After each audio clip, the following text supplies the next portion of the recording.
Maybe for Christmas we need to get you a bigger bed. What do you think? Because you keep sleeping in the cat bed. I put a blanket out for you every day, and I have your other bed over here, but you seem to like round beds. Do you want a round bed for Christmas? Is that a yes? Alright. Mom's gotten 2 videos edited today. She has a 3rd one to do to get caught up. And now we need to do some cleaning, and then we need to get elk stew going. It's a busy day. Okay. Somebody has started to de-stuff toys. The baby squirrels are now starting to miss their stuffing. Yes, you're de-stuffing toys now.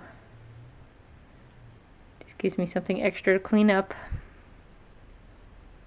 And these 2 have hashed out some sort of sun truce. Yep, Heidi. And me, May.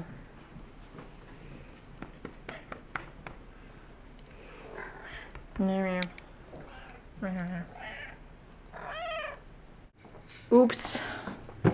Logistic planning issue. I have 5 pints. I need 20 to 22. Should I go with the regular mouth jars or the wide mouth jars? I might go wide.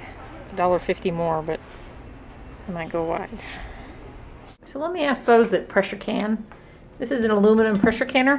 When I got it from my mother, it was all, I mean, it had been well used, but it all had pretty much the same color. Now, the few times I've used it, where the water is, it has left like a black stain, and it did that from the first time.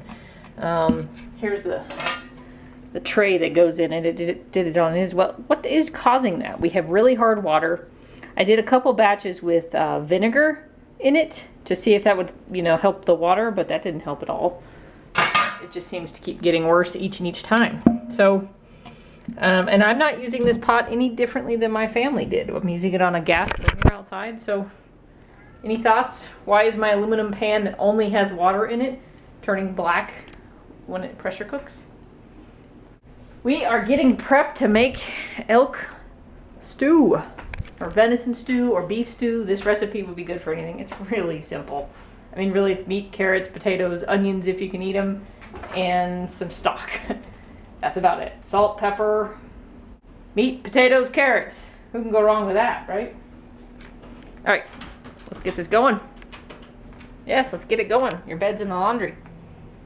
Excuse me, why are we in the kitchen? Out of the kitchen. I know, that bed's in the laundry too. Out of the kitchen. Thank you. This is an imaginary line. Okay, the first ingredient of our stew is, of course, meat. This is elk roasts, about 3 pounds worth.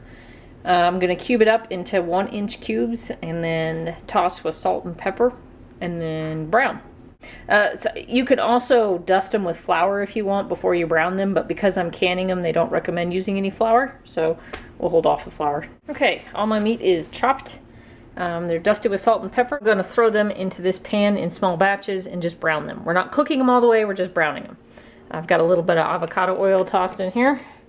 Let's do this. Set it out so she could lay on it. And can anybody tell me what's wrong with this picture?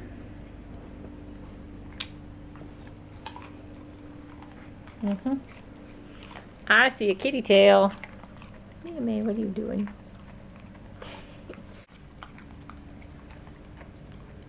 And you're eating a carrot. Heidi.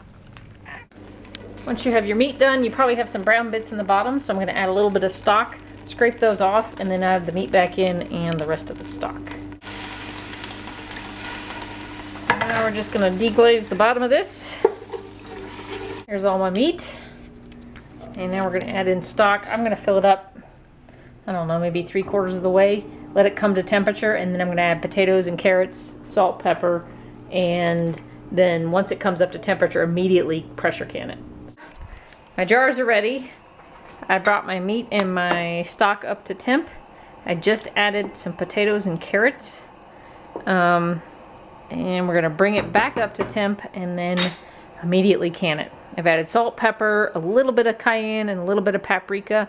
You can add whatever you like. Some people like to even add wine to glaze the pan. Thyme, rosemary, all those kind of things are probably pretty good in it, but we like simple. And when you're ready to go, we shall start canning. These guys are coming up now. Let's see, where are we at now? Oh, I gotta go start the pressure cooker boiler. Hey, sorry I missed a step in there. I was racing to get this stuff done. I have 13 pints of beef stew in there. It's about time to add on the pressure. I bring it slowly up to a boil and bring it up to temp. Let it vent steam for about 10 minutes, and then we add the pressure. Okay, we have 13 jars of elk stew. It's different looking, but we'll try one in a couple of days. Thank you for your input. Let them cool and sit overnight, but they all look to have sealed. So I think all is well.